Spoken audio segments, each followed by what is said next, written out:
and thank you for tuning in to Starting Small. Today, I'm joined by Mike Lombardo of Halfday. Mike, thank you so much for taking the time. Yeah, thank you for having me, Cameron. Yeah, so to kick things off, we always start out with the same question. Where did you grow up, and what would you say your childhood was like? Yeah, so I had a really great upbringing. I grew up in a middle-class family in a small town in South Jersey, right outside of Philly. My mom's a physical therapist, and my dad is a financial advisor. My parents split when I was like 3, but they always kept a really positive relationship, so very thankful for that. Yeah, overall, small town, suburban vibes. A lot of my friends kind of became like first responders, nurses, teachers, that sort of thing. And so what we're building with Half Day is very different from what you typically see out of our town. And because of that, we've garnered a lot of support in the local community from friends and family, which we're just super grateful for that. Yeah, I think, did really well in school, enjoyed learning honors classes and all that. I think that was a great experience. And then getting into high school, I think there was like 3 like really important things that happened that kind of like set the stage for like where the rest of my life would go and like how we would get into Half Day. So firstly, I started swimming, which is where I met Kayvon, who quickly became one of my best friends. And little did I know at the time that he'd become my eventual co-founder.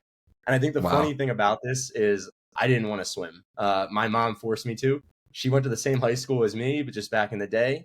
And she swam. And she was like, you're going to swim, whether you like it or not. It's a great way to, it's a great way to get in shape, get exercise, meet people. And I reluctantly did it. And I wonder if we'd be here speaking today if I hadn't been forced by my mom to go swim. So that was the first really important thing that happened. Yeah, I think back to that a lot. I was like really reluctant to do it. I remember like complaining. And I'm very glad she forced me to. So I think kind of paint the picture there. Like, when was that? When you met him?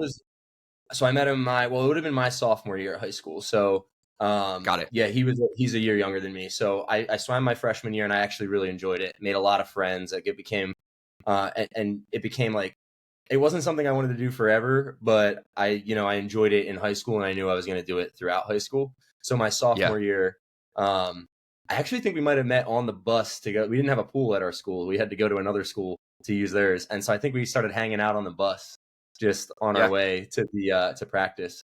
And so it's actually pretty funny. So I was probably 15 or 16 and he was 15 and we just been friends ever since, just really hit it off. That's incredible. So yeah, really, really glad my mom pushed me on that one in hindsight.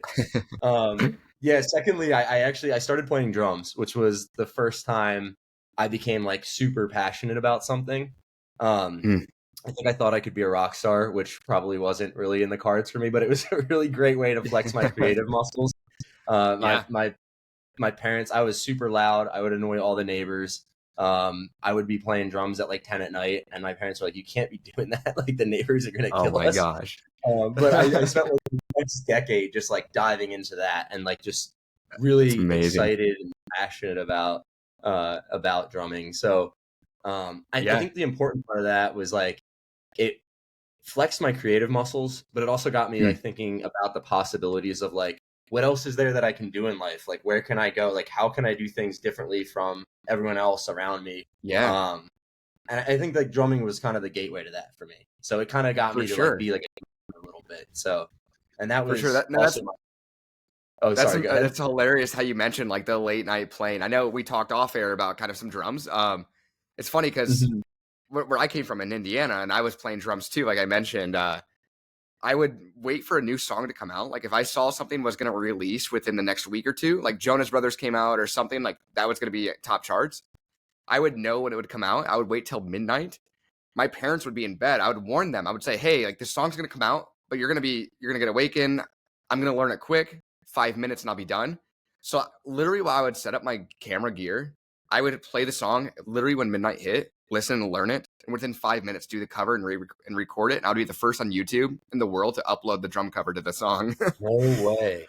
Dude, that's amazing. And that was like, so that, I mean, those late nights, like I would be in the basement, my parents would be on the second floor and still hear it. But I completely agree. Like Yeah, drumming opens up a whole new world, or music in general, for sure. That's amazing. Did your videos like is there a chance I maybe stumbled upon any of them over the years if you were uploading them? Probably you probably did, and I actually archived some of them on YouTube. But like, No, nice. if you're one of the first to do it, all these fans are looking up their songs, so like you get organically quickly like 5, 10,000 views, and within a day, and that's hard to do on YouTube when you have a small account. So like that's how I grew my YouTube in like the early That's days. brilliant.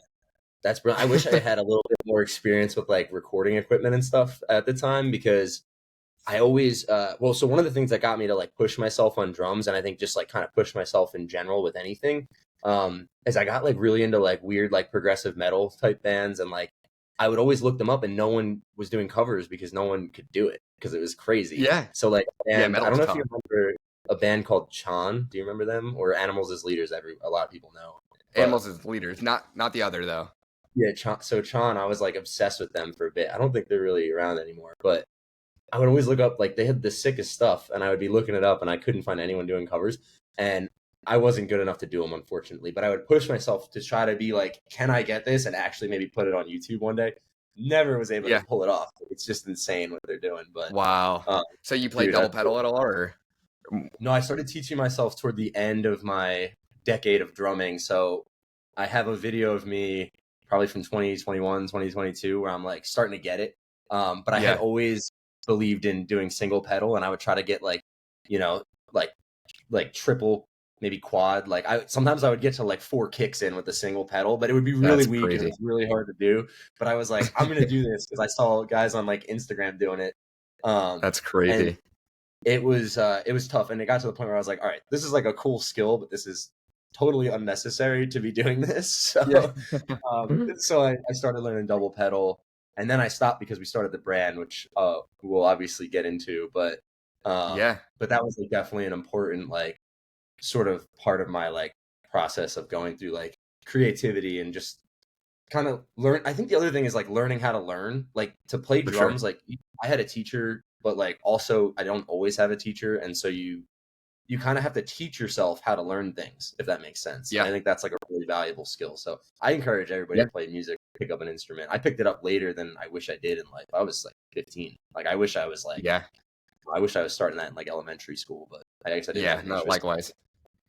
Yeah. For sure. So, I mean, you get into the swimming background, then you get into some of the drums, but I mean, continue to walk us through some of this upbringing that brought you maybe to Yeah. school and like the full circle relationship.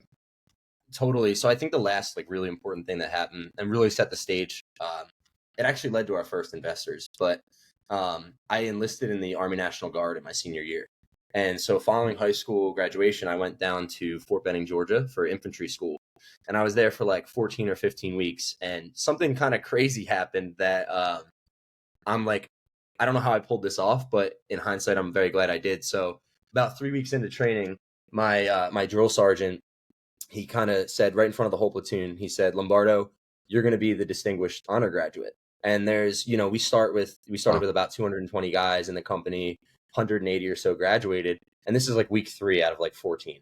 And I'm like, yeah, in my head, I'm like, yeah, okay, dude, but you have no choice but to be like, okay, like I'm going to do this. Like, Yeah. and I remember I was like, I don't want to do this, but he was like very adamant. He had said, he was like, I've never had a training cycle where my platoon didn't have the distinguished honor graduate. You're not going to break my streak. He said it in a much more intimidating way than that. It's his basic training. So, and I remember they kind of, I guess maybe for whatever reason, they were like, all right, you can like call home today, which you didn't really get I got my phone maybe like once throughout the whole cycle. Maybe it Wow. was this time. I remember I called home and I called my mom and I told her, hey, they said I have to be the distinguished honor graduate. I don't want to do that. I just want to survive this. I just want to get through and, get to my unit and go about my life. Like you want to keep your head down. You don't want to be like noticed. Right. And I Yeah. tell her this, I don't want to do it. She's like, well, doesn't sound like you really have much of a choice. And I was like, damn, mom, like what the hell? So I guess I don't really have much of a choice. And so I just started going through the motions and doing the stuff I needed to do. And by the end of the 14 weeks, I did graduate as soldier of the cycle. And it was a super eye-opening experience. Like I said, there was 180 of us that graduated. I was the distinguished honor graduate.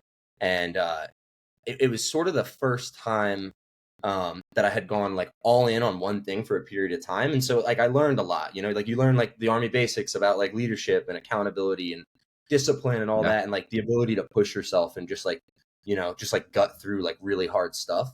for That was sure. really cool. But also it showed me that like if I really focus on one thing for a period of time, I could really excel at that. And so I kind of came home at this point to go back to college with a newfound confidence, but also with this curiosity of like, okay, what else can I do that I can go all in on and like do a really Mhm. good job of? So I think that was Yeah. like a really, really important experience. And I'm like, I think about that. Drill Sergeant Morrow was his name, and I'm like, what are the like? I don't know how he just sort of like singled me out and was like, you have to do this. Yeah. And I was like, yeah, I guess I'm gonna go do it. So really glad that it went the way it did. But man, it was brutal. That was a brutal training experience because I was like, Wow. like I was always like under the watch of all like the drill sergeants and stuff. So, Yeah. um, but yeah, I think like most importantly, this actually led to how we met our first investors because I played drums, and after about 4 years in the infantry, I found out there was an army band, and I was like, well, I really want to like you know excel my my like civilian career and hopefully become a musician. And so Mhm.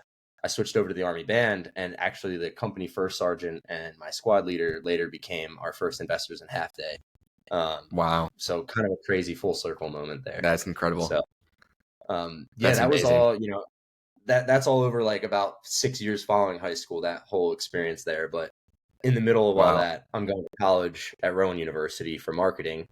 Um, this is all where Half Day technically started. And at this point, Mhm. Kayvon's been diagnosed with ulcerative colitis. He's kind of experimenting with mixing prebiotics into tea that he's making every day. And it just so happened that this is where like the universe like blows my mind sometimes, because it just so happened that our school also had gotten like a huge amount of donation like funding to Mm. from a guy who from Henry Rowan, who he donated like hundreds of millions to the university for engineering and like entrepreneurship Wow. programs. And so the school basically had a whole plan to like build up that ecosystem. And we had gotten there like just in time to like really experience that. We were one of the Yeah. first or second like kind of classes through where they had like a real entrepreneurship program. They had incubator programs. They had like competitions where you could win like grant funding and whatnot, which is how we Wow. got the first $4,000 check that we made the first batch of product with locally and delivered to. It started with one Whole Food store and eventually expanded to like 10. And this was all before COVID. And we're in between Yeah. classes, just like we're delivering product, we're sampling product in the stores. Kayvon and I are standing there handing out samples all day. And it wasn't Half Day and it wasn't the same liquid. It basically the only thing retained today from that era was this idea or concept of like a better for you iced tea. Um, Yeah. but everything else was like totally different. But it was like kind of how we cut our teeth, like is how we like learned about the industry. Um, and I remember Kayvon would have to like leave in the middle of demos to go do like midterms and presentations and finals. Like we were literally using this as a class project, trying to build a business. He's going I and love doing it. schoolwork. So it was a really crazy time of just like absolutely hustling. And That's I was just amazing. doing, dude, thank you, man. Yeah, it was crazy. I look back and I'm like, I don't know how we survived that, but we did it. And I was just doing whatever side jobs we could. So, That's incredible. I um, mean, I don't see many that launch out of college during college. There's a few, and it's always exciting when you can like leverage it while you're in classes. Professors are behind it, the school's behind it. And I mean, I think that's just a huge like propeller. Like when you're in those early years when you might not know as much, but like the school behind and being a backbone, and you can like experiment as a project. It's so cool to see. It's really oh, cool. dude, absolutely. Yeah, they all our professors were letting me use it for like class projects, and so I was always the guy It's that was going amazing. like way too hard on the homework because it actually was Yeah. I was trying to make a cool thing. Everyone else was just like, "All right, man, I got my homework done or my project done," but I was like, "This really matters." So, so yeah, it was kind of nuts. And then we were just doing whatever we could. Like after I graduated, I was like still in this mindset of like, how can we make this a real thing? And so this is around, I graduated in 2018. Kayvon had another year or two. I think he graduated maybe right before COVID, or might have been during COVID, but I think it was right before COVID. Um, Mhm. and then we were doing like all kinds of odd jobs. I would deliver, this is a life hack for anybody that's trying to start a business. Amazon Flex, you can use your Oh, own car and deliver packages. And oh, it was amazing. Like we would literally I would deliver packages out of my car on my own time, like just pick shifts up. It paid really well. And then in between all that, I would be like going to Whole Foods. So I was driving a lot back then, by the way, delivering Wow. product and driving for Amazon. But yeah, Wow. we would just do whatever side jobs we could. We would work for these event production companies that put on like triathlons and Ironmans, and we would like either lifeguard or set up like the infrastructure for the race. And Wow. then the worst thing, this is probably a really important one that like pushed me to go make a business or do something else, is I would mow lawns for my stepdad who had a landscaping business, and Mm. I'm allergic to everything. So I would be Uh, dying like the whole day every time I would work with him. So I tried not to do that too much, but I was like, man, I don't yeah. want to be doing it because I'll just be sick every day in the summer if I have to do this. So I love it. there's a lot more stuff that went into like getting to the point of founding Halfday. But generally, I just had like a really, really great upbringing.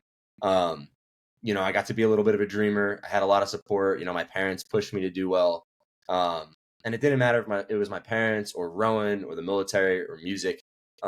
Everyone was just always like super supportive of whatever I was really dreaming of building. And eventually that led me to founding Halfday with Kayvon. So really grateful for all that support. Incredible. I mean, full circle moment from such an early age too. That's so cool to see. Kind of paint that picture going into that first manufacturing run. Like, did you guys show up with the formula that you've been kind of taste testing through this time? And like, what did that look like bringing it to like your first manufacturing run? What did that look like? Yeah, this is why I always loved like I always look back and like whenever I'm like reflecting on it, I'm like I think I felt like kind of scattered and wayward like in this like dreamer state that I was in for years, but it actually kind of like worked out because we were kind of kicking up so much dust that when we were running around Rowan trying to make these projects, Mm. that silly app thing that I was working on, like I got to know like the head of the marketing department who connected us with this guy who worked at Vita Coco, who ended up he's to this day he's our director of marketing here at Halfday. Like, and this is Wow. all I met him like 8-9 years ago, actually almost 10 years ago now. Mm. But all these things that were kicking up dust, we ended up meeting these professors that were food scientists that worked at like some of the biggest brands. They worked with like Miller Lite. They worked at I think like Breyers on ice cream and stuff. Mm-hmm. So they were just like they were at the school kind of teaching food science, and some of the professors in the entrepreneurial department connected us with them, and they had basically said that they had this like brew house in their backyard, in their like garage, and they just love brewing beer because they're basically chemists, right? So Yeah. they were like, you can come set up and just work on your formulas here. And so we ended up getting all the, at this point, we had sourced like all these materials from all these different suppliers. And we went and set up there. It was the week between Christmas and New Year's in 2020 going into 2021. And we Okay. just locked ourselves in this garage for like 5 days straight, just working on these formulas, trying to figure out how to do it with these ingredients that we had sourced, putting these prebiotics in there, talking to the professors that were in their house like doing their own thing. And then whenever we Yeah. didn't want to bug them too much, but whenever we needed something, it was like, how do these ingredients react? How does apple juice concentrate work to help sweeten a product? But how do we Yeah. balance out like the sour and the sweet from the lemon, and just all Mm. these things. And they sort of were able to like give us like a crash course on some So amount cool. of food science so that we could get it to replicate these Arizona Snapple iced tea flavors that we were going for. Yeah. Love it. So, I mean, so there's this period. So you graduated in 2018, and then when was launch? Like, when was launch date compared to graduation, and what did that period of time look like? Yeah, launch. So it ended up being, we had this earlier version of the product that wasn't what Halfday is now. It was just this like cleaner iced tea. And from 2018 to COVID, we were Mhm. selling that we started in one Whole Food store locally. Wow.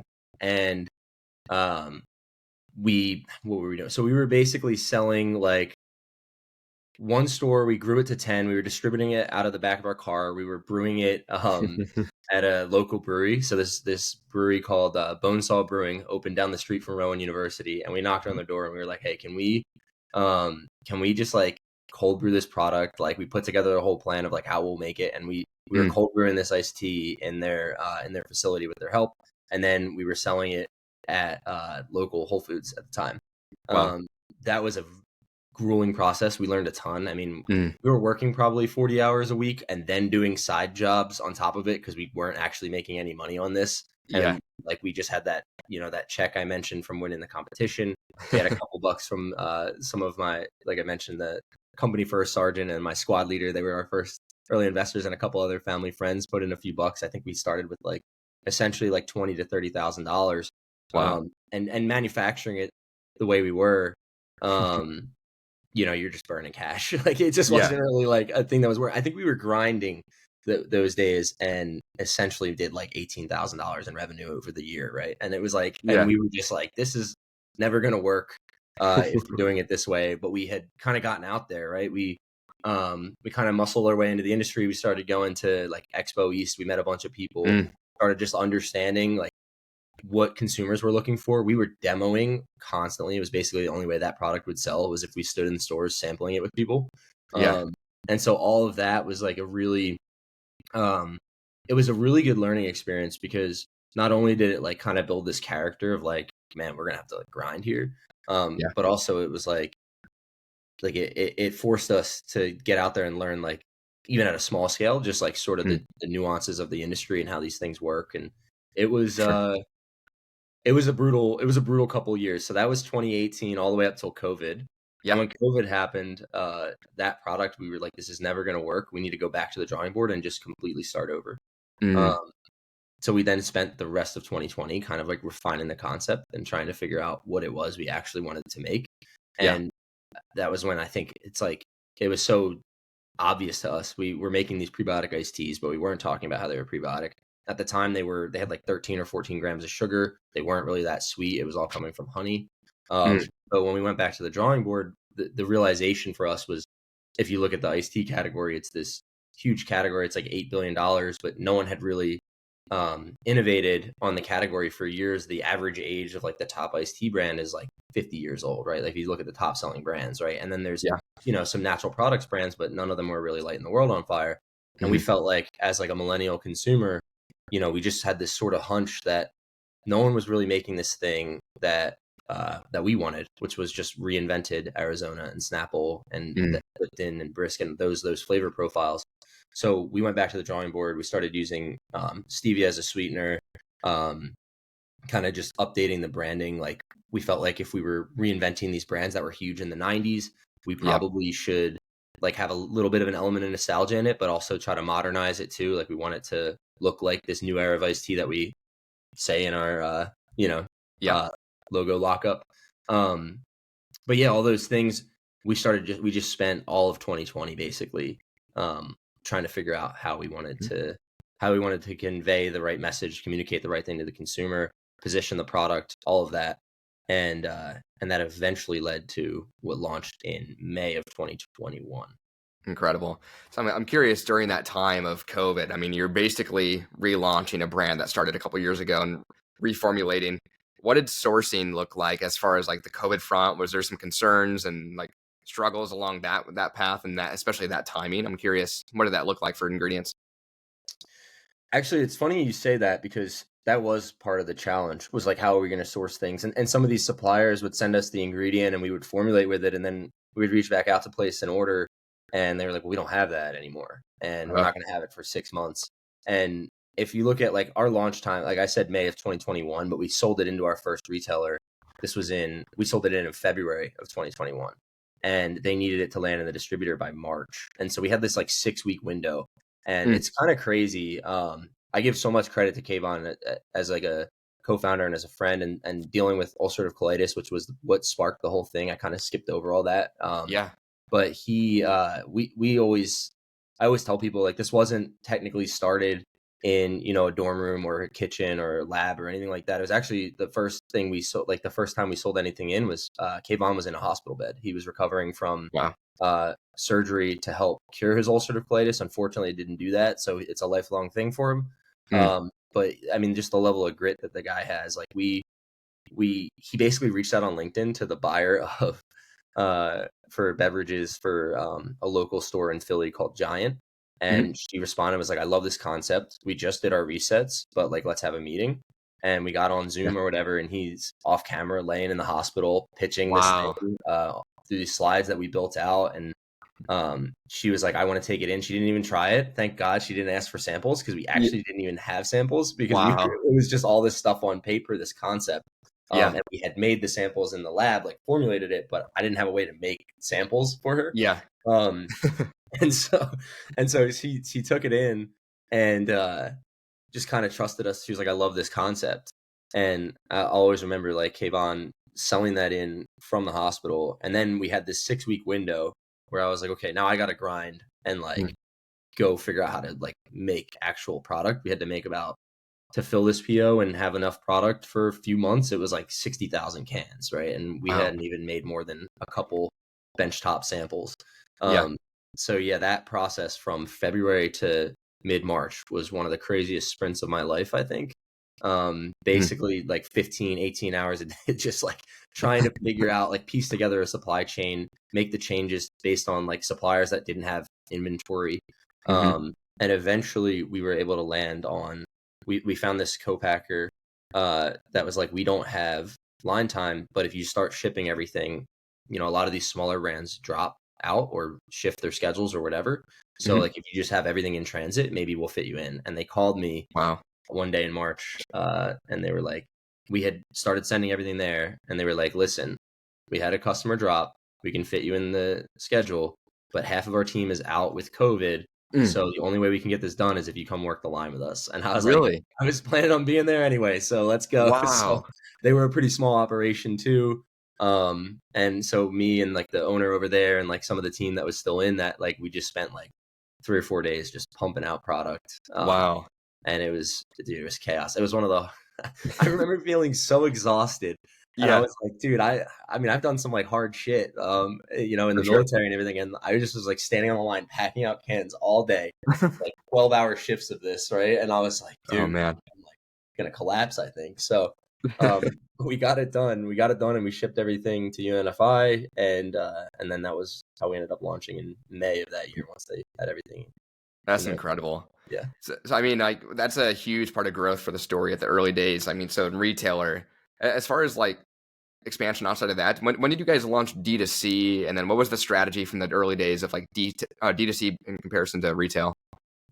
Yeah, so D2C always, so I love D2C. That was like kind of my favorite part about this whole thing. And it was so unfortunate because we kind of missed that COVID wave where like if we had launched a year sooner, we probably would have got to ride that wave and built up a good base.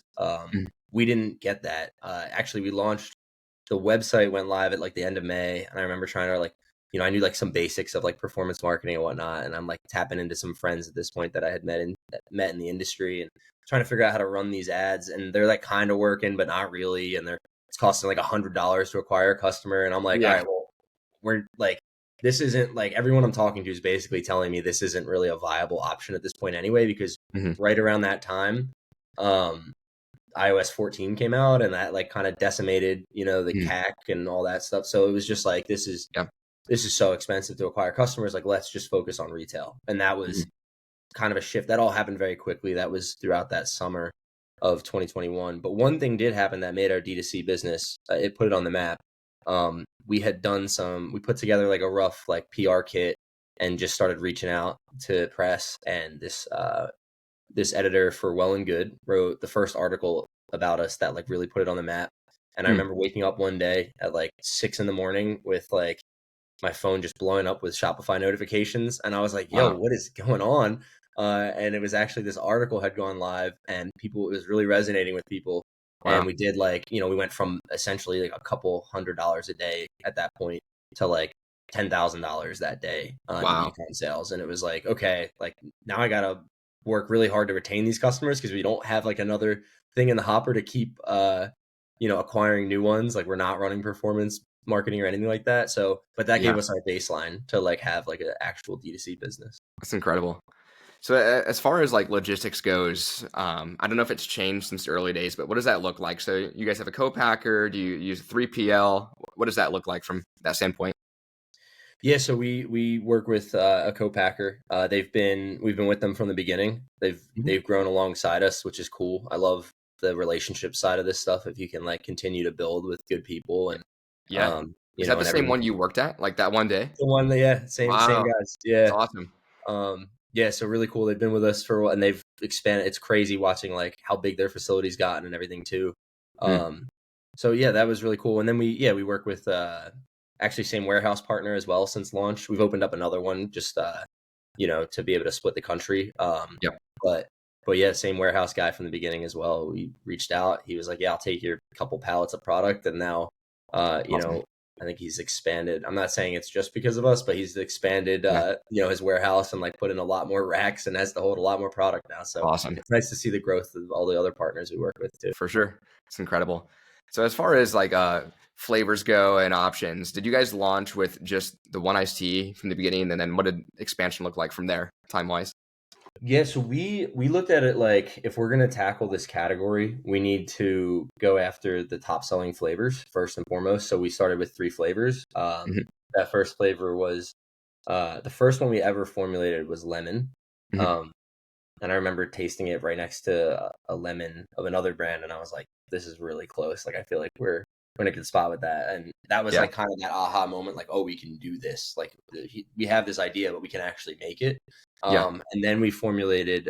So the first 3 were lemon, peach, and green tea with honey and ginseng. Hmm. That one was tough. I remember like there was that the green tea was a tough one to formulate, but we got it there. And then we launched with those 3, and Yep. we picked those because they were the top selling. Like if you look at at least the free data that we could access at the time, just googling around, it was like Yeah. lemon, peach, and green tea with honey are like some of the top 3 flavors. Yeah. Incredible. As far as marketing goes, I know you guys tap into the story pretty heavy. What do you find works well? So I mean, conventional brands full of a ton of sugar, etc. I know you guys dive into 3 grams and less in sugar. So what does that look like, and what works well? Yeah, I always try to focus on like fewer things. I think Yeah, it's really easy to get distracted just trying to like, just peanut butter smear like all these like for sure. all different concepts across too many different channels. So I always think about like how do we impact organic social? How do we impact influencer, Hmm. like influencer gifting? And then the big thing is like we're retail focused, so field execution super super Hmm. important. Um, so I think the way I look at it, like we want to meet our shopper where they're at.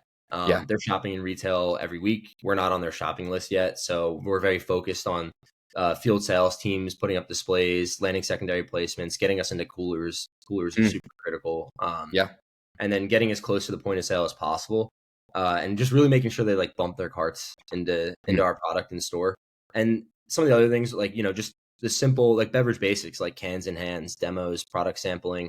Um, but I think the biggest thing with that first bucket, this like field execution kind of pillar that we focus on, is the Yep. brand and the packaging.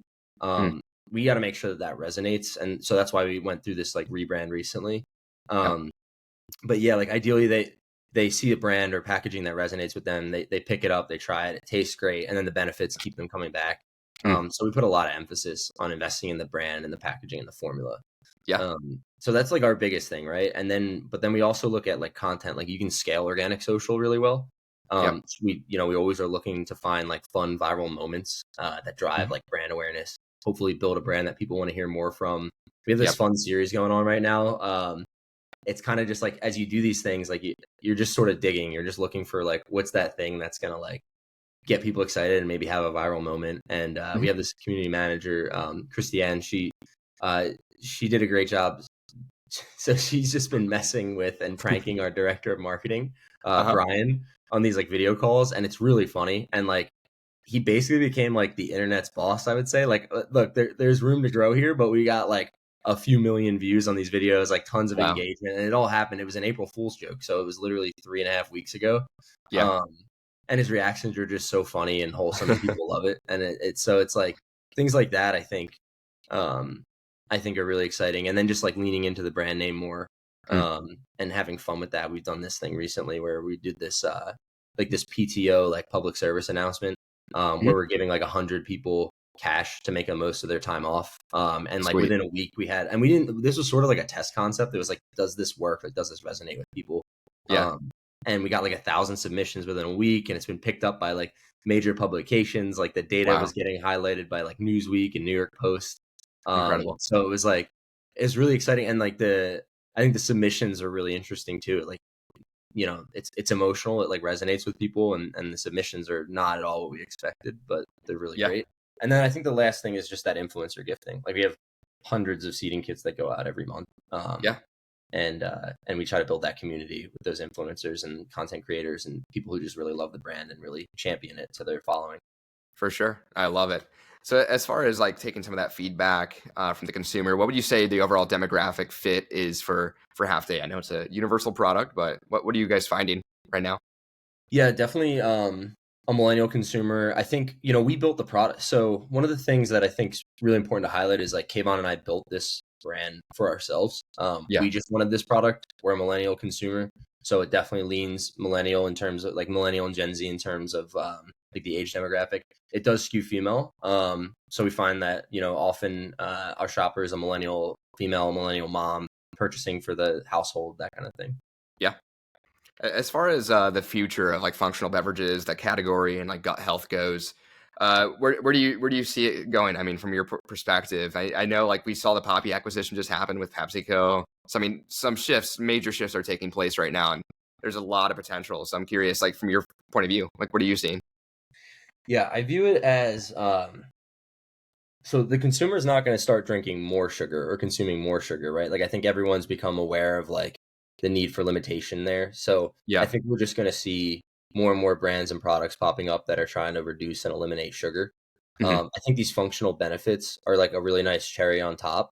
But I think when it comes to like messaging to the consumer, it's like how do you start with like the most um, well understood, broadest thing, and that's in our case, low sugar, low calorie, and then we have Yeah. this prebiotic benefit that we layer on top. But I think that's kind of where it's heading. Like we're gonna just continue to see better for you products that are lower in sugar, and they're continuing to resonate because people just don't want all that sugar. Yeah. I enjoy, like, don't get me wrong, I'll indulge sometimes, Yeah. um, but I think generally people are looking for alternatives that they can consume on a daily basis. Totally. I agree. As we wrap up here, I always wrap up each episode with this. If you can share one piece of advice with an aspiring entrepreneur, maybe something you've learned along the way or regret, what would you say that would be? Yeah, I thought a lot about this. I think don't be so this is something that we've experienced, and I think it's really important that you're not afraid. You should not be afraid to take one step back, to Hmm. take 2 or 3 or 10 steps forward. And what I mean by that is like it's so easy to get caught up and always moving the ball forward. There's a lot of pressure, especially from like investors, right? And then as you grow and build your team, like everyone wants to keep moving forward and hit metrics and hit these KPIs and keep growing. Yeah. And if you're a good founder, you're pushing yourself as well. But sometimes the best thing that you can do is clear the brush and start with a fresh perspective. So Hmm. like for example, we did this rebrand. It was literally a year of me just like hyper analyzing what the brand is and how do I best communicate what Halfday is and why you should buy it and what makes it something that should be a stable product in your life. Hmm. And that took, I mean, we started that process in February last year and we hit shelves in February with it. The first product was hitting shelves in Wow. February of this year. So it was a 12-month process where I was kind of like relying on the team to keep pushing, keep doing their things, but I'm like kind of stepping back and just thinking about like, how do I set this up to catapult forward? Hmm. Um, and I think that that's something like we inherently were sort of doing from the beginning. We had all those versions of the product before Half Day, everything we were doing from 2018 to 2020 that was just so like just not scalable. It wasn't right. Like there were Yeah. moments, even smaller moments, right, where Kayvon and I looked at each other when we were making it in the back of that brewery, and we were like, we looked at each other one day like defeated, and we were like, this is never going to scale. Like we need to stop producing it this way and go find at that time a small manufacturing partner. And then Hmm. so we did that, and that took us, it took us a few weeks or a month, but then it kind of catapulted us forward. It allowed us to focus on growing that version of the product, and then we just did that every step of the way. And we've Yeah. had multiple product iterations and brand iterations to get here, and now we're set with what we got. It's ready to go. It's going to be a major brand. So I love it. I love it. Well, Mike, such an incredible story. And thank you so much for taking the time to join me. And to the listeners out there, make sure to check out Halfday at drinkhalfday.com.